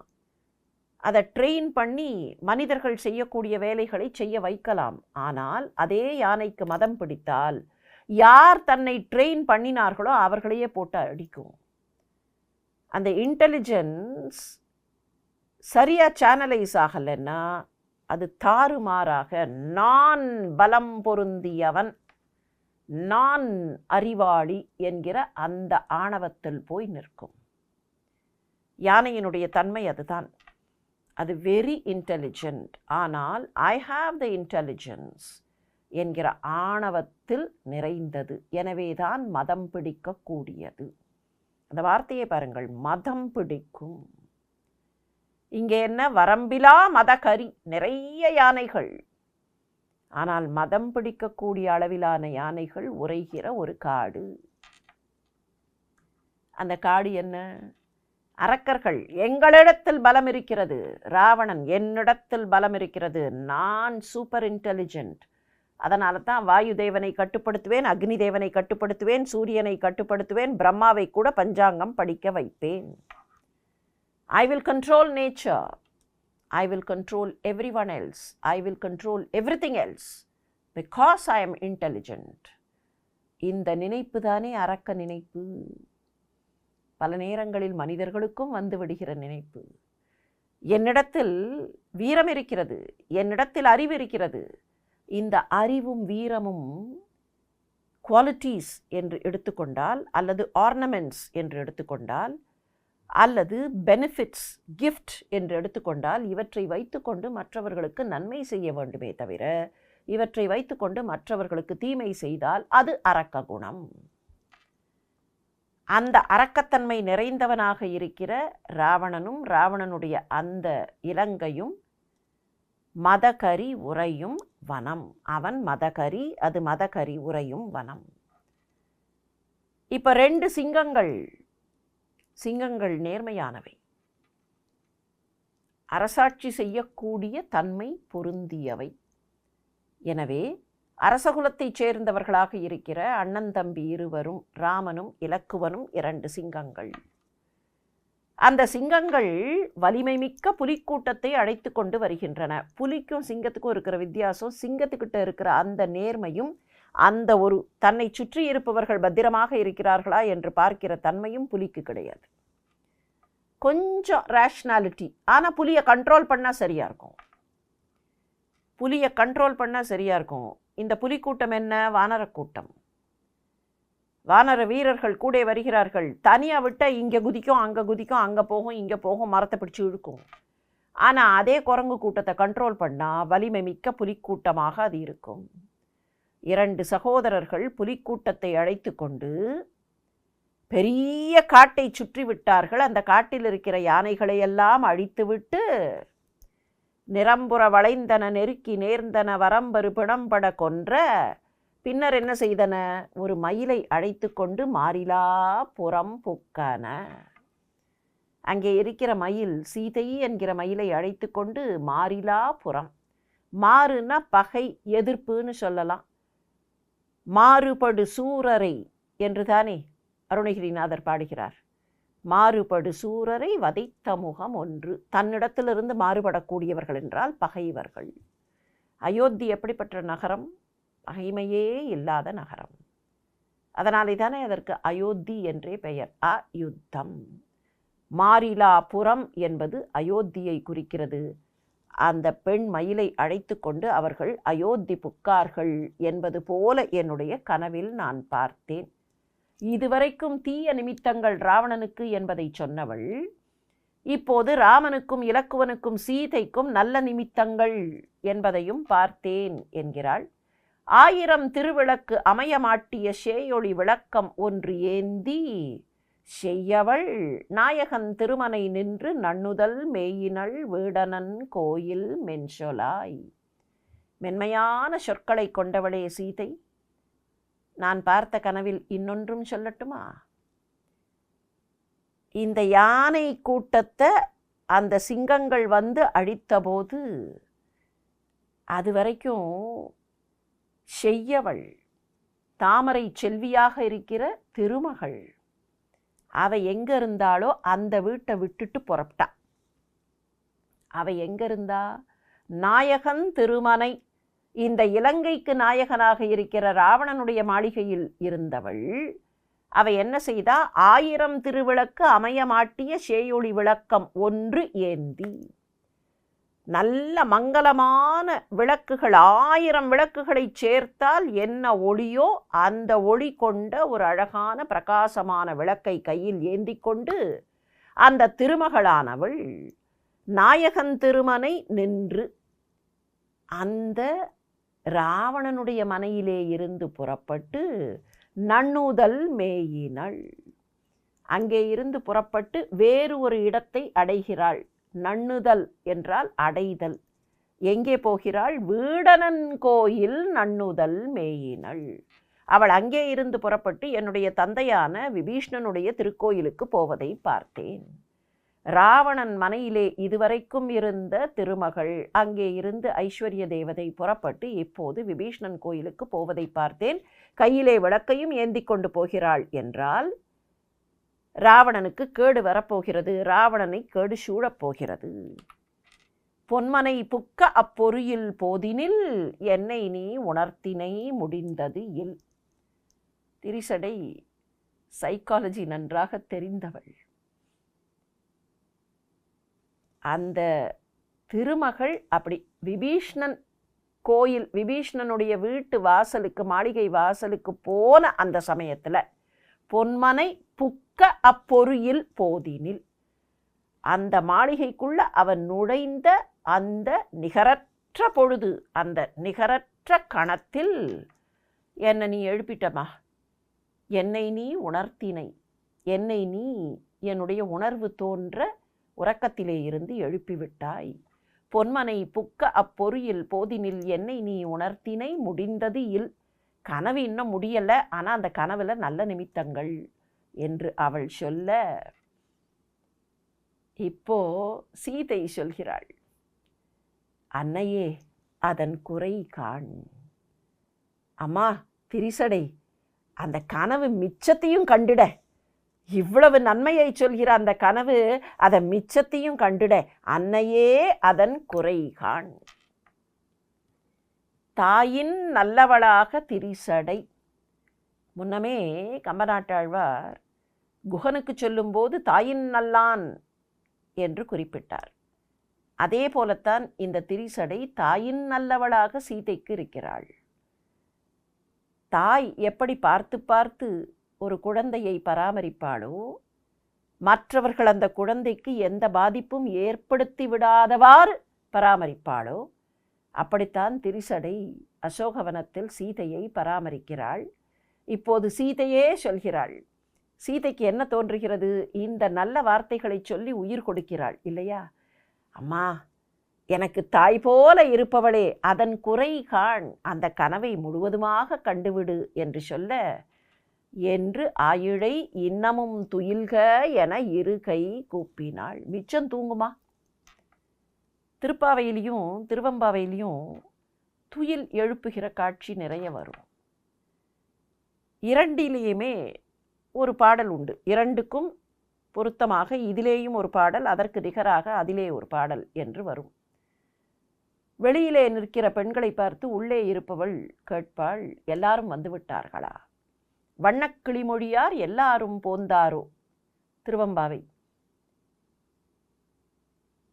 திருப்பாவையிலேயும் இந்த காட்சி, எல்லே இளம் கிளியே என்று அழைக்கும்போது, சில்லென்ற அழையின்மின் போதர்கின்றேன், எல்லாரும் போந்தாரா? போந்தார், போந்தெண்ணிக்கொள். இரண்டு இடத்திலேயும் இந்த காட்சி வரும். இந்த காட்சியை சொல்லும்போது, நீ வந்து வெளியில் எண்ணிக்கொள், நாங்களெல்லாம் இருக்கிறோம் என்று திருப்பாவை பெண்கள் சொல்லுவார்கள். திருவம்பாவை பெண்கள் ஒரு படி மேலே போவார்கள். வண்ணக்கிளி மொழியார் எல்லாரும் போந்தாரோ? போந்தார், போந்தெண்ணிக்கொள், உள்ளவா சொல்லுகோம். ஆனால் உனக்கு எண்ணிக்கை கணக்கு சொல்லுவதற்கு எங்களுக்கு பொறுமை இல்லை. ஏனென்றால் நாங்கள் இறைவன் திருநாமத்தை சொல்ல வேண்டும். அதனாலே கடைசியில் என்ன சொல்லுவார்கள்? எண்ணிக்கொடு குறையில் துயில். நீயே வந்து எண்ணிக்கொள். ஒருவேளை உன்னுடைய கணக்குப்படி வரவேண்டியவர்கள் எல்லாம் வரவில்லை என்றால் நீ வேண்டுமானால் போய் தூங்கிக்கொள் போ. அதுபோல இங்கே சீதை சொல்கிறாள், அம்மா அந்த கனவு முழுசா முடிக்கலையா? அந்த கனவை அப்படின்னா அந்த மீத கனவை காண வேண்டும்னா நீ போய் இப்போ தூங்க. அன்னையே அதன் குறை காண் இன்னமும் துயில்க. நீ போய் அந்த கனவை முழுவதுமாக கண்டுவிட்டு வா. மீதமும் அந்த கனவு என்ன சொல்கிறது எனக்கு என்று எனக்கு சொல். அன்னையே அதன் குறை காண் இன்னமும் துயில்க என இரு கை கூப்பினாள். இவ்விடை அண்ணல் ராமன் ஏவிய வெவ்விடை அணைய போர் வீர தூதனும் அவ்விடை எய்தினன் அரிதின் நோக்குவான் நொவ்விடை மடந்தை தன் இருக்கை நோக்கினான். முந்தின பாட்டு வரைக்கும் கவிக்கூற்று. கவிக்கூற்றில் திரிசடை காணுகிற கனவை திரிசடை சொல்லுவது போல அமைந்த காட்சி. இப்போ இந்த சந்தர்ப்பத்தில் அனுமன் வருகிறான். அந்த குறிப்பிட்ட மரத்திற்கு அருகிலே அனுமன் வருகிறான். திரையிலே நாம் பார்த்த படங்களில் அனுமன் மேலே உட்கார்ந்திருப்பது போல ஏற்கனவே பார்த்து விட்டோம் என்றாலும் கதை போக்கின்படி இப்போதுதான் அனுமன் அந்த மரத்திற்கு பக்கத்திலே வருகிறான். இவ்விடை அண்ணல் ராமன் ஏவிய வெவ்விடை அணைய போர் வீர தூதனும். கம்பநாட்டாழ்வார் இடை விடை என்கிற சொற்களை பயன்படுத்தியிருக்கிற பாங்கினை இந்த பாடலில் பார்க்கிறோம். இவ் இடை என்கிற போது எழுதும்போது இவ்விடை என்றுதான் வரும். வேண்டுமென்றே பிரித்து இங்கே காட்டப்பட்டிருக்கிறது. இவ் இடை, இதற்கு இடையில், இதற்கிடையிலே என்று சொல்கிறோமே, அதுதான் இவ்விடை. அண்ணல் ராமன் ஏவிய, எல்லோருக்கும் அருள் தரக்கூடிய ராமன் அனுப்பிய வெவ்விடை அணைய போர் வீர தூதன், போர் செய்யக்கூடிய ஆற்றல் படைத்த அனுமன் தூதனாக இப்போது வந்திருக்கிறான். அவன் எப்படிப்பட்டவன்? வெவ்விடை அணையவன், நல்ல கம்பீரமாக வீரமாக வலிமையோடு இருக்கிற ரிஷபத்தை போன்றவன். விடை என்பது அந்த இடத்தில் ரிஷபம் என்கிற பொருளில் வருகிறது. அவ்விடை எய்தினன், இடை, இந்த இடத்தில் வருகிற இடை அந்த இடம், அந்த இடத்திற்கு, குறிப்பிட்ட அந்த இடத்திற்கு, அந்த மரத்தடிக்கு வருகிறான். அவ்விடை எய்தினன் அரிதின் நோக்குவான். எல்லா இடத்துலையும் தேடி தேடி தேடி சீதை இல்லையே சீதை இல்லையே என்று தேடிக்கொண்டு வருபவன் இப்போ அந்த இடத்திற்கு வருகிறான். நோவ் இடை மடந்தை தன் இருக்கை நோக்கினான். அப்படியே துவண்டு போயிருக்கிற இடையை கொண்டவள், மெலிந்த இடை. இந்த இடத்தில் வருகிற இடை ஒரு பெண்ணின் இடையை காட்டுகிறது. இடை என்கிற சொல்லையும் அதனோடு தொடர்பு கொண்ட விடை என்கிற சொல்லையும் வைத்துக்கொண்டு கவிச்சக்கரவர்த்தி வித்தகம் காட்டியிருக்கிற, ஜாலம் காட்டியிருக்கிற பாடல். இவ்விடை அண்ணல் ராமன் ஏவிய வெவ்விடை அணைய போர் வீர தூதனும் அவ்விடை எய்தினன் அரிதின் நோக்குவான் நொவிடை மடந்தை தன் இருக்கை நோக்கினான். அந்த பெண் உட்கார்ந்து கொண்டிருப்பதை இப்போதுதான் அனுமன் பார்க்கிறான். அவ்வையின் அரக்கியர் அறிவுற்று அம்மவோ செவ்வையில் துயில் நமை செகுத்தது ஈதியனா எவ்வையின் மருங்கினும் எழுந்து வீங்கினார் வெவ் அயில் மழு எழு சூல வெம்கையார். அந்த சமயத்தில் அனுமன் அங்கே போகிற அதே சமயத்தில் மற்ற அரக்கிமார்கள் தூங்கி கொண்டிருந்த அந்த ராட்சசிகளெல்லாம் திடீரென்று விழித்து கொண்டு, அடடா, தூக்கம் நம்மை இப்படி செய்து விட்டதே, இந்த விவஸ்தையே இல்லாத தூக்கம் இந்த மாதிரி நம்மை செய்து விட்டதே என்று வேக வேகமாக எழுந்தார்கள். எல்லா இடத்திலேயும் அவர்கள் எழுந்து உட்கார்ந்தார்கள். எவ்வையின் மருங்கினும் எழுந்து வீங்கினார். அவர்கள் வேகமாக எழுந்து உட்கார்ந்தார்கள். அப்படி எழுந்து உட்கார்ந்து கொண்டு என்ன என்று பார்க்கிறார்கள். கையிலே மழுவாயுதம், சூலம், கத்தி, வேல் போன்றவற்றை வைத்து கொண்டிருக்கக்கூடியவர்கள். பலவிதமான ஆயுதங்களை கொண்ட அந்த அரக்கிமார்கள் வேகமாக எழுந்து உட்கார்கிறார்கள். திரையிலே நாம் பார்க்கிற இந்த படம் இரண்டு அரக்கிமார்கள் பார்ப்பதையும், திரிசடை நன்றாக அலங்காரமாக அங்கே உட்கார்ந்திருப்பதையும், திரிசடையை வேறுபடுத்தி காட்டுவதற்காக இவ்வளவு அலங்காரத்தோடு போனாளா என்பதல்ல, அரக்கிகளிலே இருந்து வேறுபடுத்தி காட்ட வேண்டும் என்றால் ஓவியம் அப்படித்தான் தீட்டப்பட வேண்டும். மேலே அந்த குரங்கு உட்கார்ந்து பார்த்து கொண்டிருக்கிறது. சீதை சோகமாக உட்கார்ந்திருக்கிறாள் என்பதை பார்க்கிறோம். இது இப்போதெல்லாம் நாம் பார்க்கிற ஒரு ஓவியம். ஆனால் இந்த ஓவியத்திற்கான அடிப்படை கும்பகோணத்தில் ராமசாமி கோயிலில் காணப்படுகிற ஓவியம் என்று கொள்ளலாம். அசோகவனத்தில் சீதை என்று மியூரல் பெயிண்டிங்காக கும்பகோணம் ராமசுவாமி பெருமகன், ராமசுவாமி பெருமாள் என்று சொல்லுவார்கள், மகாவிஷ்ணு திருக்கோயில், திருமால் திருக்கோயில். அந்த திருக்கோயிலில் ராமனையே முதல் கடவுளாக எழுந்தருளச் செய்த திருக்கோயில். அந்த கோயிலில் காணப்படுகிற ஓவியம். சீதை அப்படி மரத்தை கட்டி கொண்டு நிற்பதும், பக்கத்திலே அவளுக்கு நல்ல வார்த்தை சொல்வதாக ஒருத்தி உட்கார்ந்திருப்பதும், மற்ற இரண்டு அரக்கிமார்கள் கையிலே ஒரு ஆயுதத்தை வைத்துக்கொண்டு, ஒரு தண்டத்தை வைத்துக்கொண்டு கையை ஓங்குபவள், தலையிலே கொம்புகள் முளைக்க பெற்ற இன்னொருத்தி, அந்த பக்கத்தில் ராவணன் வரப்போகிறான் என்பதைப் போல காணப்படுகிற ஓர் ஓவியம். இந்த ஓவியம்தான் பின்னர் வந்த இதை வைத்துக்கொண்டு இன்னமும் கொஞ்சம் மாற்றங்களை செய்த ஓவியங்களுக்கான அடிப்படை. இந்த அரக்கிமார்கள் எப்படிப்பட்டவர்கள் என்பதையும் கவிச்சக்கரவர்த்தி வர்ணிக்கிறார். வயிற்றிடை வாயினர். அவர்களில் சில பேருக்கு வயிற்றுப் பகுதியில் வாயிருக்கிறது. வயிற்றிடை வாயினர். வளைந்த நெற்றியில் குயிற்றிய விழியினர். அப்படியே நெற்றி வளைந்திருக்கிறது, அதில் பள்ளம் தோண்டினா மாதிரி கண்கள். வளைந்த நெற்றியில் குயிற்றிய விழியினர். அப்படி பள்ளம் தோண்டி வச்சா மாதிரி இருக்கக்கூடிய கண்கள். கொடிய நோக்கினர். அவர்களுடைய நோக்கம், அவர்களுடைய அந்த பார்வையே கொடுமையானதாக இருக்கிறது. எயிற்றினுக்கு இடையிடை யானை யாழி பேய் துயில்கொள் வெம்பிலன் என தொட்ட வாயினர். எப்படி இருக்கிறது? அவர்களுடைய பற்களுக்கு இடையிலே ஒரு யானை போய் தூங்கலாம், யாழி பேய் போய் தூங்கலாம். அந்த அளவிற்கு குகை போல இடம் இருக்கிறது. வயிற்றிடை வாயினர். வளைந்த நெற்றியில் குயிற்றிய விழியினர். இந்த குயிற்றுதல்ங்கிறது பள்ளம் தோண்டி பதிப்பது போலன்னு அர்த்தம். ஏதாவது ஒன்றை பதிச்சு வைக்கிறதுன்னு சொன்னால் அப்படி பள்ளம் தோண்டித்தானே உள்ளே வைக்கணும். வளைந்த நெற்றியில் குயிற்றிய விழியினர். பதித்து வைக்கப்பட்ட விழிகளை கொண்டவர்கள், கொடிய நோக்கத்தை கொண்டவர்கள். அவர்களுடைய பற்களுக்கு இடையில் எவ்வளவு இடம், பெரிய குகை. வெம்பிலன். பிலன் என்பது பிலம். பிலம் என்றால் குகை. நல்ல ஒரு ஆழமான குகை.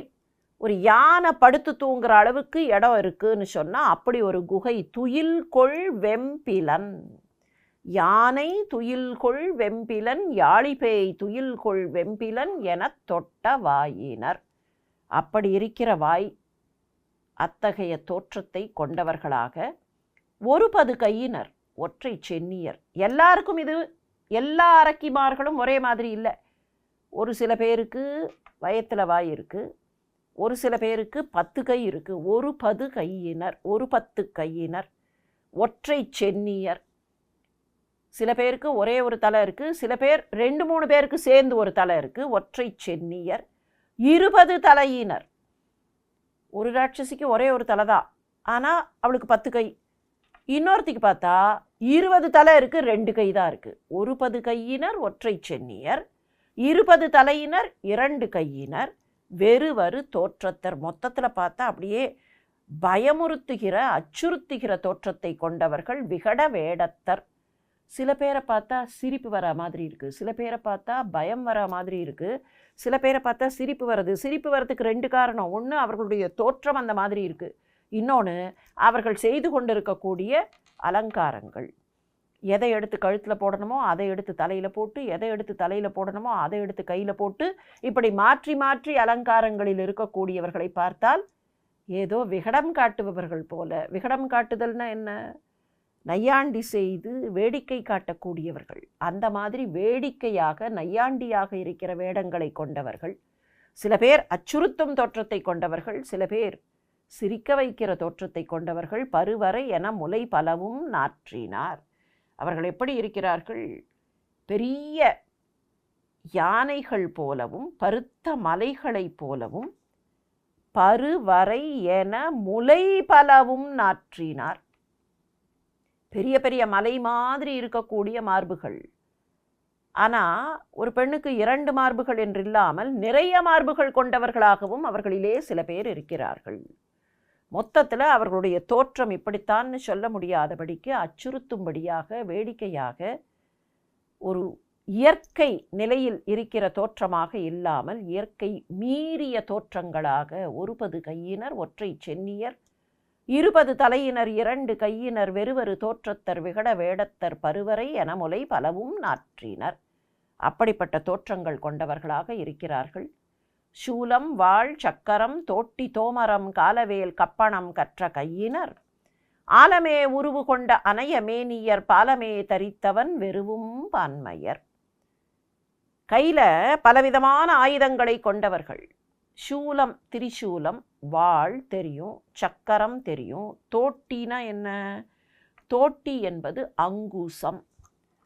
தோமரம் என்பது இரும்பால செய்யப்பட்ட உலக்கை. தோட்டி அங்குசம், தோமரம் இரும்பு உலக்கை. காலவேல், யமனுடைய கையில் இருக்கிற மாதிரி கூர்மையான வேல். கப்பணம், இதையும் முன்னமே பார்த்திருக்கிறோம். நெருஞ்சி முள், அப்படி நெருக்கி வச்சு செஞ்ச மாதிரி இருக்கிற ஒரு ஆயுதம். நிறைய முள்ளு முள்ளா இருக்கிற ஆயுதம் தான் கப்பணம். சூலம், வாள், சக்கரம், தோட்டி, தோமரம், காலவேல், கப்பணம், இப்படி பல ஆயுதங்களை வைத்திருப்பவர்கள் மாத்திரமல்ல, இந்த ஆயுதங்களை வல்லமையோடு பயன்படுத்தக்கூடிய கலையை கற்றவர்கள், கற்ற கையினர்.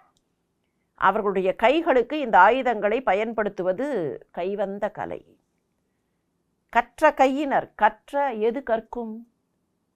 ரொம்ப லாஜிக்கலாக கேட்டால் கற்பது எது? மூளை தானே கற்க வேண்டும். அப்போ கற்ற மூளையினர்னு சொல்லலையே, கற்ற கையினர்னு சொன்னார்களேனா, சில விஷயங்கள் ஒரு ஹேபிட் ஆனதுக்கப்புறம் சப்கான்ஷியஸ் லெவல்லையே நடக்கும்.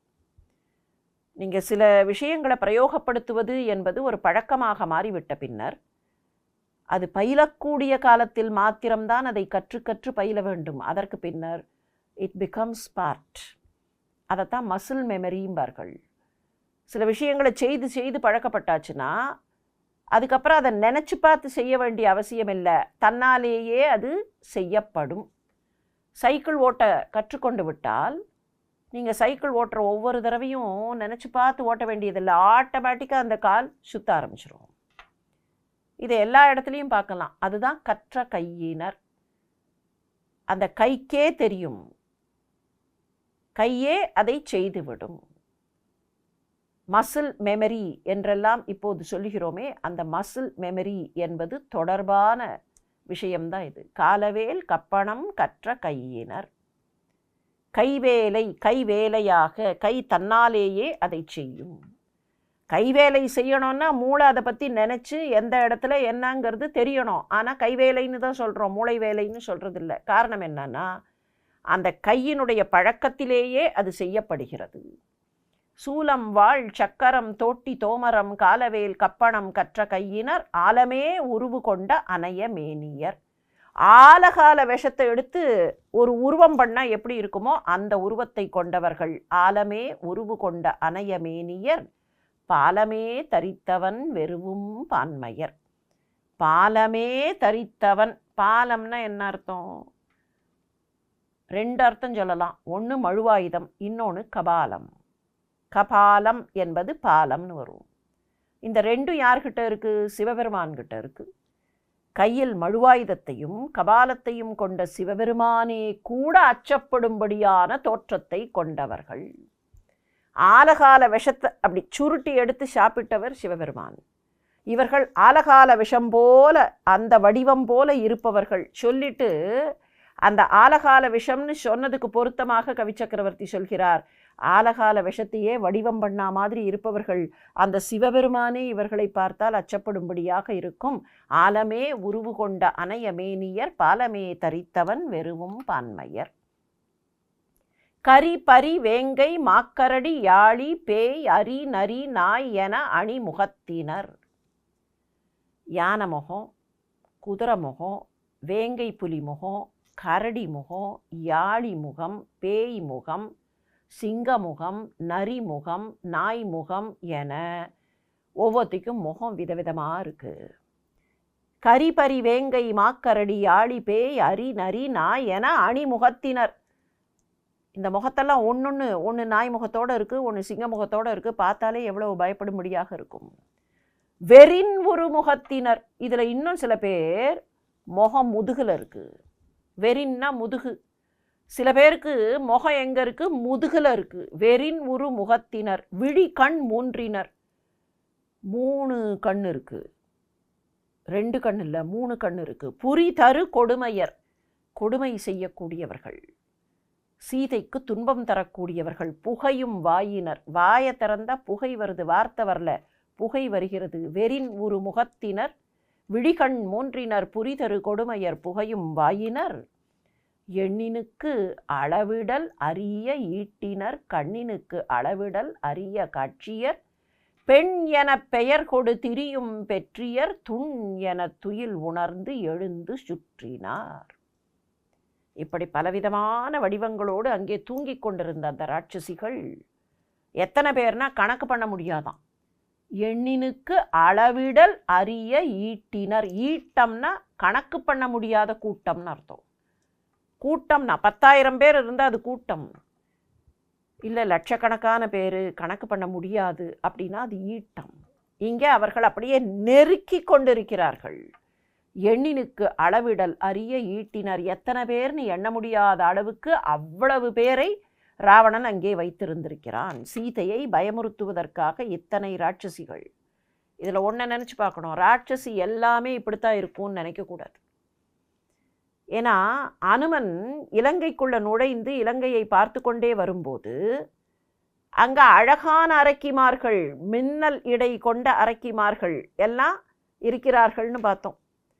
புறநகரத்திலேயும் இருக்கிறார்கள், இடைநகரத்திலேயும் இருக்கிறார்கள்னு பார்த்தோம். அழகான அரக்கிமார்கள் தங்களுடைய கணவன்மார்களோடு ஊடிக்கொண்டிருந்தவர்கள் எல்லாம் பார்த்தோம். அப்போ அங்கே பார்க்கும்போது அரக்கிகள்லாம் அழகானவர்கள் மாதிரி இருக்குது, இங்கே பார்க்கும்போது அருவருக்கத்தக்கவர்கள் மாதிரி இருக்கேன்னா என்ன புரிகிறது? ராவணன் ஹேண்ட்பிக் பண்ணி எந்த ராட்சசியெல்லாம் முகம் ஒரு மாதிரி, இப்படி ஒரு மாதிரி, அப்படி ஒரு மாதிரி பயமுறுத்துகிற மாதிரி இருக்கோ அதையெல்லாம் கொண்டு வந்து சீதையை சுற்றி உட்கார வச்சிருந்தான். வேணும்னா அதில் இன்னொன்று நினச்சி பார்க்கலாம். இந்த அரக்கிகளுக்கெல்லாம், அரக்கிகளுக்கு மாத்திரமில்லை, அரக்கர்கள் அரக்கிகள் எல்லாருக்கும் காமரூபிக்களாக இருக்கிற வல்லமை உண்டு. காமரூபம் அப்படின்னா என்ன அர்த்தம்? அவர்கள் நினைத்த நேரத்தில் நினைத்த ரூபத்தை எடுத்துக்கொள்ளக்கூடிய ஒரு வல்லமை.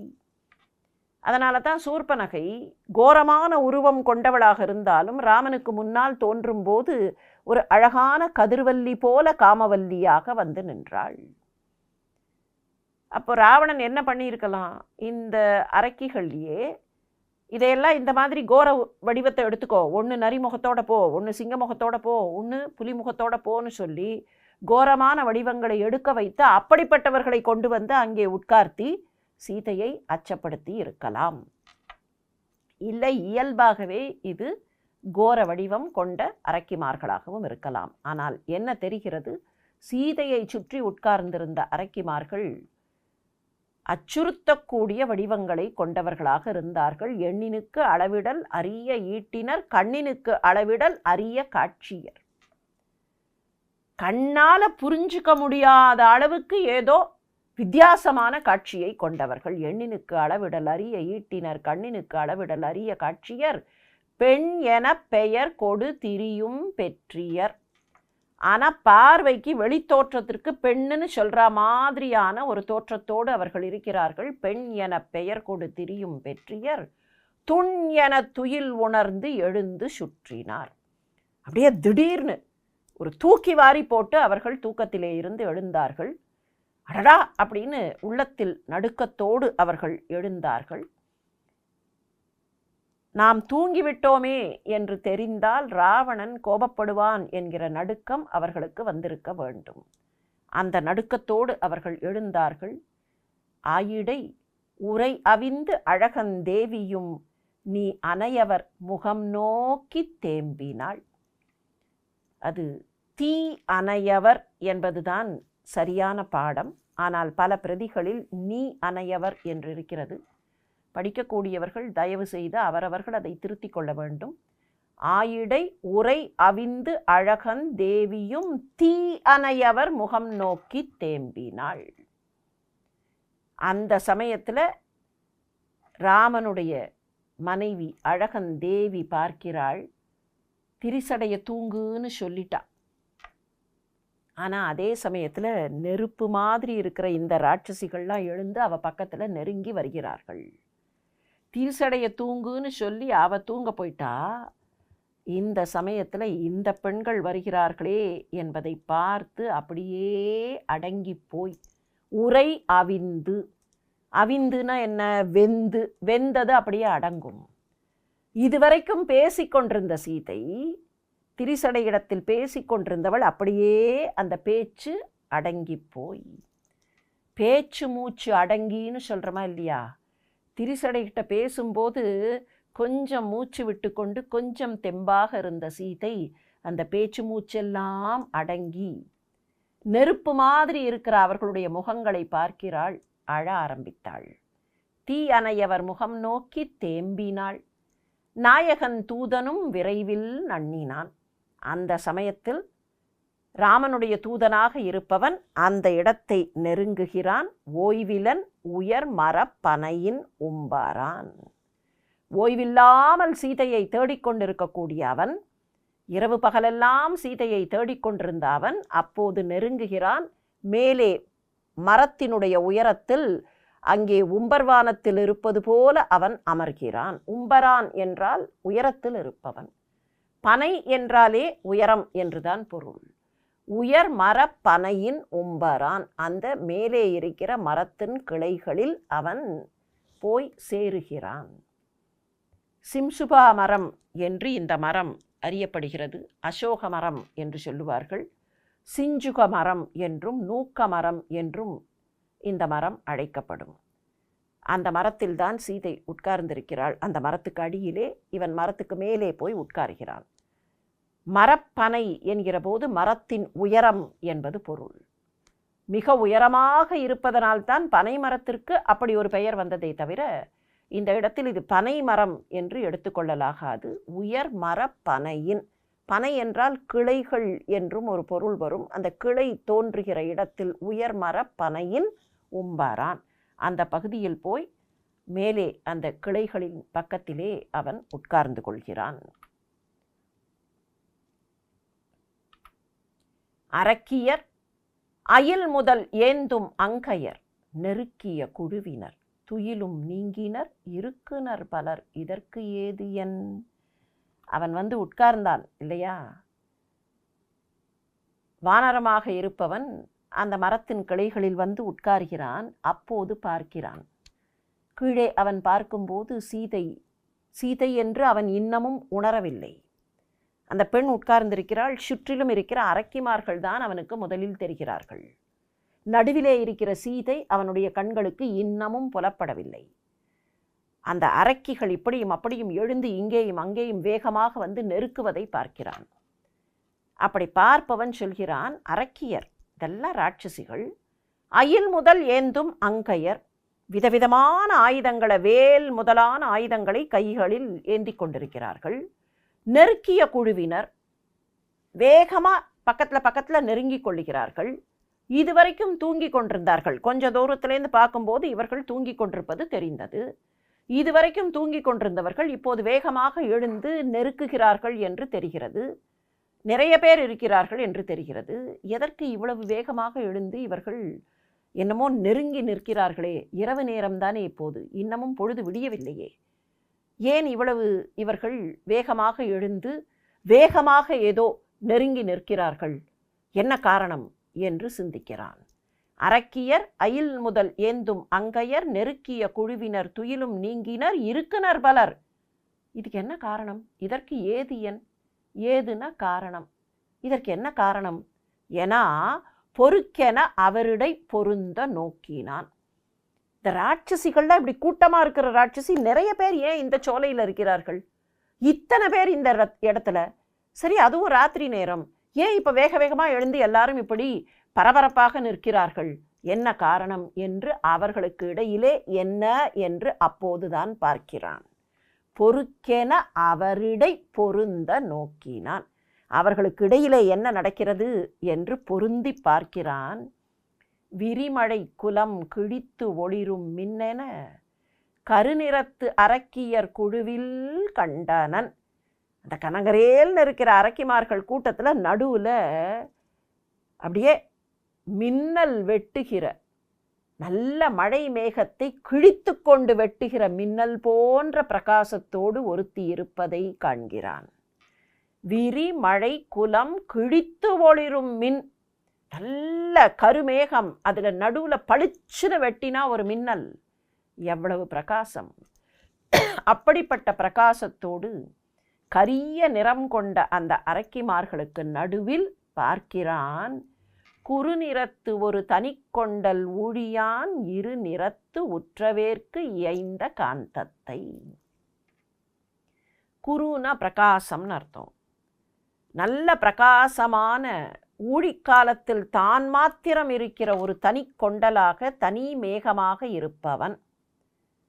அந்த மேகம் வெறும் கருமேகம் மாத்திரம் அல்ல, அது ஒளி படைத்த மேகம்.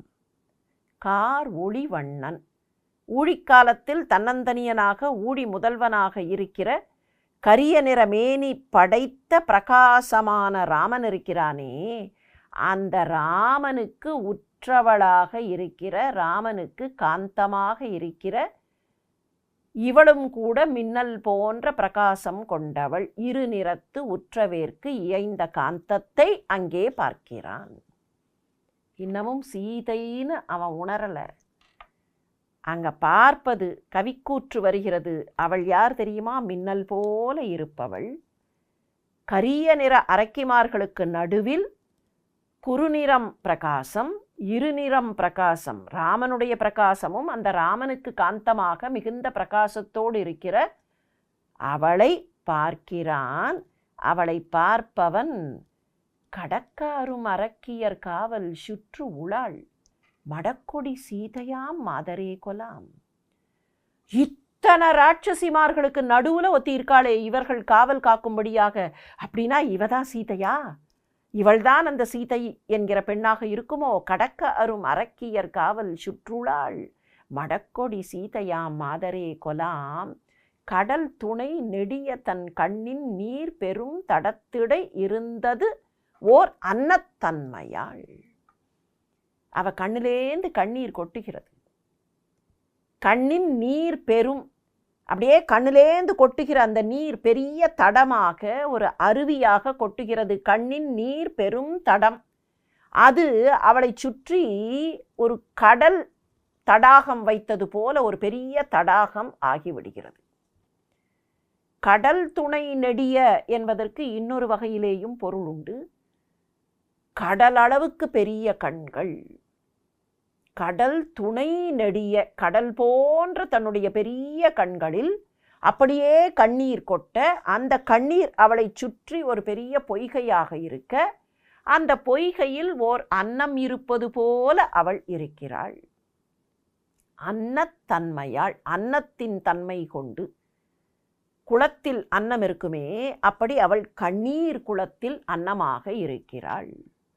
கடல் துணை நெடிய தன் கண்ணின் நீர் பெருந்தடத்திடை இருந்தது ஓர் அன்னத்தன்மையாள். அவளை பார்க்கிறான். எழரும் உருவின் அவ் இலக்கணங்களும் வள்ளல் தன் உரையொடு மாறு கொண்டில. இப்பத்தான் அவளை சீதை என்று அவன் உணர்கிறான். எள் அரும் உருவின் அவ் இலக்கணங்களும் வள்ளல் தன் உரையொடு மாறு கொண்டில. நல்ல அழகான அவளுடைய அந்த இலக்கணங்கள். இந்த இடத்துல எள் அரும்னா பழிப்பதற்கு இல்லாத, பழிப்பில்லாத, எள்ளுதற்கு எள்ளி நகையாடுவதற்கு இல்லாத, எது எது கரெக்டோ அந்த மாதிரி இருக்கக்கூடிய அவளுடைய அந்த உருவம், அந்த உருவத்தினுடைய இலக்கணங்கள் வள்ளல் ராமன் எனக்கு சொன்னானே அந்த உரையோடு மாறு கொண்டில. அப்படியே ராமன் சொன்னது போலவே இருக்கக்கூடிய அவளுடைய அந்த உருவம்.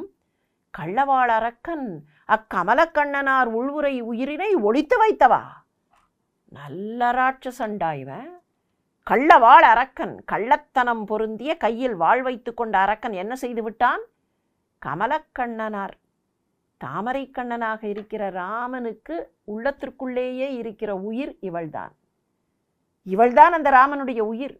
அக்கமல கண்ணனார் உள் உரை உயிரினை இங்கேயா கொண்டு வந்து ஒளிச்சு வச்சிருக்கான்? கள்ளவாள் அரக்கன் ஒளித்து வைத்தவாறு இதுதானா என்று இப்போதுதான் அரக்கிமார்களுக்கு நடுவில் இருப்பவள் சீதை என்பதை அனுமன் உணர்கிறான். உணர்ந்தது மாத்திரமல்ல, அவன் எப்படி சொல்கிறான் பாருங்கள். மூவகை உலகையும் முறையின் நீக்கிய பாவி தன் உயிர் கொள்வான் இழைத்த பண்பு இதால். ஆவதே ஐயமில் அறவின் நீங்கிய தேவனே அவன் இவள் கமலச் செல்வியே. மூவகை உலகையும் முறையின் நீக்கிய பாவி. இந்த பாவி எப்படி தெரியுமா? இந்த ராவணன்கிற பாவி இருக்கானே, அவன் 3 உலகங்களிலும் இருக்கக்கூடிய எந்த நெறிமுறையையும் கையாளாமல் தர்மத்தை மொத்தமாக விட்டு நீங்கியவன், அந்த முறையிலே இருந்து தவறியவன். அப்படிப்பட்ட பாவி இப்ப தன்னுடைய உயிரை தானே வாங்கி கொள்ளுவதற்கு இப்படி ஒரு வேலையை பண்ணியிருக்கான். இவன் சீதையை கொண்டு வந்து இங்கே சிறை வச்சிருக்கானே, இவன் பண்ணினது என்ன தெரியுமா? இவனுடைய விபரீத புத்தி, விநாசகாலே இவனுடைய விபரீத புத்தி. அதனால தான் தனக்குத்தானே he is digging his own grave, தனக்குத்தானே தன்னுடைய உயிரை கொள்ளுவதற்கு இப்படி ஒரு வேலையை பண்ணியிருக்கிறான். கண்டிப்பாக இதுதான், ஐயமில் இது நடந்தே தீரும். எது நடந்தே தீரும்? இவன் செய்திருக்கிற இந்த தவறு இவனுடைய உயிரை வாங்கியே தீரும், கண்டிப்பாக சந்தேகமில்லை. அறவின் நீங்கிய தேவனே அவன். ஏன் தெரியுமா சந்தேகமில்லை? அவன் பாம்பு படுக்கை ஆதிசேஷன் மீதிருந்து நீங்கி வந்த திருமால், இவள் திருமகள். திருமாலும் திருமகளும் இவர்கள் என்றால் கண்டிப்பாக இந்த திருமகளை சிறை வைத்த ராவணன் அழிந்தே தீருவான். மூவகை உலகையும் முறையின் நீக்கிய பாவி தன் உயிர் கொள்வான் இழைத்த பண்பிதால் ஆவதே ஐயமில் அறவின் நீங்கிய தேவனே அவன், இவள் கமலச் செல்வியே என்று அனுமன் அவளை பார்த்து ஊர்ஜிதம் செய்து கொள்கிறான். வீடினது அன்று அரண் யானும் வீகலேன், தேடினன் கண்டனன் தேவியே என ஆடினன் பாடினன் ஆண்டு மீண்டும் பாய்ந்து ஓடினன் உலாவினன் உவகைத்தேன் உண்டான். தர்மம் இறந்து விடாது. வீடுதல் என்றால் அழிதல் என்று பொருள். தர்மம் அழிந்து விடாது. தருமத்தின் வாழ்வுதனை சூது கவ்வும் தருமம் மறுபடி வெல்லும். நான் தர்மம் என்னாச்சோன்னு நினைச்சனே, சீதை காணமேங்கிற போது தவிச்சு போனேனே, தர்மம் அழியாது. வீடினது அன்று அரண் யானும் வீகலன், தர்மம் சாகாது, நானும் அழிய மாட்டேன். இறந்து போகலாமான்னு நினைச்சனே, நான் இப்போ இறந்து போக மாட்டேன். ஏன்னா தேடி கண்டுபிடிச்சிட்டேன். தேடினன் கண்டனன் தேவியே, இந்த தேவியை நான் தேடினேன், கண்டுபிடித்து விட்டேன் என்று ஆடினன் பாடினன். அப்படியே ஒரே ஆட்டம் பாட்டம், அவனுக்கு கொண்டாட்டம். ஆடினன் பாடினன் ஆண்டு மீண்டும் பாய்ந்து ஓடினன். இங்கேயும் அங்கேயும் குரங்கு என்ன செய்யும்? இங்கேயும் அங்கேயும் பாஞ்சு பாஞ்சு ஓடுறான். குரங்கு மாத்திரமில்லை, நமக்கு கூட ரொம்ப சந்தோஷம் வந்தால் என்ன செய்யறதுன்னு தெரியாமல் தவிப்பமே, அந்த மாதிரி இங்கேயும் அங்கேயும் ஓடினான், ஆடினான், பாடினான், உலாவினான். எப்படி? உவகை என்கிற தேனை உண்டான். மகிழ்ச்சி என்கிற தேன். குரங்கு தேன் அருந்திவிட்டு ஆட்டம் போடும். எந்த இடத்தில் கவிச்சக்கரவர்த்தி கொண்டு வந்து பொருத்துகிறார்? தேனை குடித்துவிட்டு குரங்கு ஆட்டம் போடுவதைப் போல சந்தோஷம் என்கிற தேனை குடித்துவிட்டு அனுமன் ஆட்டம் போட்டான். மாசுண்ட மணி அனாள் வயங்கு வெங்கதிர் தேசுண்ட திங்களும் என்ன தேய்ந்துளாள். காசுண்ட கூந்தலாள் கற்பும் காதலும் ஏசுண்டது இல்லையால் அறத்துக்கு ஈறு உண்டோ. அப்படியே ஒரு மணி, நல்ல ரத்னம் ஒன்று, அது மேலே புழுதி படிஞ்சா எப்படி இருக்கும் அப்படி இருக்கா. அதே மாதிரி அந்த நிலா தேயுமா இல்லையா? தேய்பிறை உண்டா இல்லையா? அந்த நிலா பளிச்சுன்னு முழு நிலவாக இருக்க வேண்டியவள் அப்படியே பிறையாக தேய்ந்து போனவளாக இருக்கிறாள். வயங்கு வெங்கதிர் தேசுண்ட திங்களும் என்ன தேய்ந்துளாள். நவரத்னம் தூசு படிந்தது போல, நிலவு தேய்ந்தது போல இருக்கிறாள். காசுண்ட கூந்தலாள் கற்பும் காதலும் ஏசுண்டது இல்லை. அவளுடைய கூந்தல்ல அங்கங்க அழுக்கு படிஞ்சிருக்கு, தூசு படிஞ்சிருக்கு. அதை பார்க்கும்போதே அவளுடைய கற்புக்கும் அவள் ராமன் மீது வைத்த அன்புக்கும் எந்த குற்றமும் இல்லை.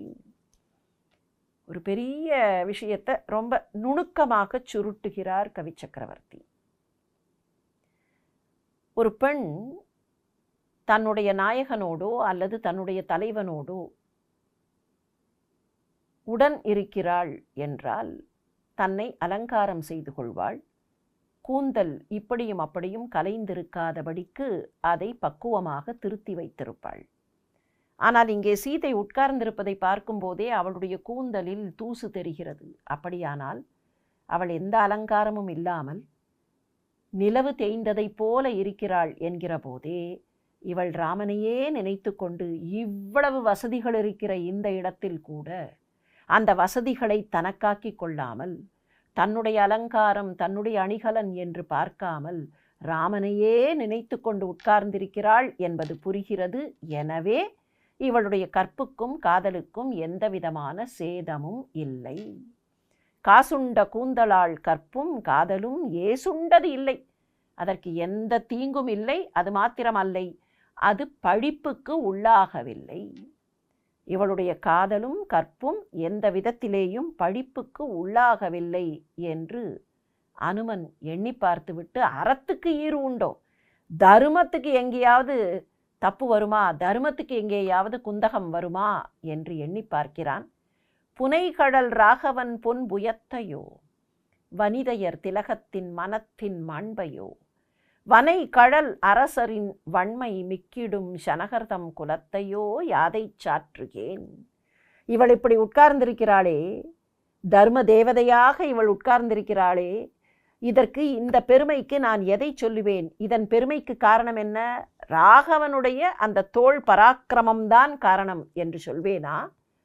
அல்லது இவளுடைய பெண்மை, வனிதையர் திலகம், பெண்களுக்கெல்லாம் திலகமாக இருக்கிற இவளுடைய மன வைராக்கியம், மன உறுதி, அதை பெருமையாக பேசுவேனா? அல்லது இந்த பெண் வந்த குலம் இருக்கிறதே, வனை கடல் அரசரின் வன்மை மிக்கிடும் ஜனகர்தம் குலம், எதை எப்படி செய்ய வேண்டுமோ அப்படி முறையாக செய்யக்கூடிய அந்த ஜனக மன்னனின் குலத்தில் வந்தவள் என்பதனால் இப்படியா? இவளுடைய குலப்பெருமையை சொல்வேனா? இவளுடைய மன வைராக்கியத்தை சொல்வேனா? அல்லது இவள் எப்போதும் நினைத்து கொண்டிருக்கிறாளே அந்த ராமனுடைய புஜ பராக்கிரமத்தை சொல்வேனா?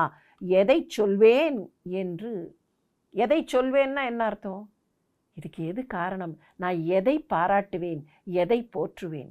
இவளையே நினைத்து கொண்டிருக்கிற ராமனுடைய தோள் பராக்கிரமத்தை போற்றுவேனா? ராமனையே நினைத்து கொண்டிருக்கிற இவளுடைய திறமையை போற்றுவேனா?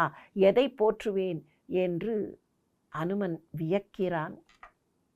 அனுமனே வியக்கிறான். நவவித வியாக்கரண பண்டிதனாக இருக்கிற அனுமனே வியக்கிறான் என்றால், அந்த சீதையின் பெருமையை பார்த்து, துன்பங்களுக்கு இடையிலே துன்பத்திற்கெல்லாம் துன்பம் தரும்படியாக தவ நாயகியாக அவள் உட்கார்ந்திருப்பதை பார்த்து நாமும் வியக்க வேண்டும் இல்லையா?